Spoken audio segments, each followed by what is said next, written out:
Essity on iso maailmanlaajuinen yritys, mikä on mennyt koko ajan eteenpäin. Myöskin Nokian tehdas kehittyy koko aika.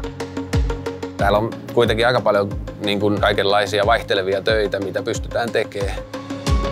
Jos vaan yhtään innostusta on ja erilaiset laitteet kiinnostaa, niin kyllä mä suosittelen, että täältä voi löytyä oma työmaa. Että täällä viihtyy ja työt on monipuolisia. Mikään päivä ei ole samanlainen, kun tänne tulee. Mahdollista mennä ulkomaille myöskin, niin siinä on mahdollisuuksia itselle hyvin paljon myöskin, tai itse kullekin, kehittää itseänsä ja viedä eteenpäin yrityksen sisällä. Mä oon ylpeä siitä, että mä saan valmistaa Essityn tuotteita. Etenkin yksi tuote on Lotus Soft Embo, niin sitä näkee ainakin kaupassa hyvin paljon. Halutaan tehdä laadukasta tuotetta jatkuvasti, tehokkaasti.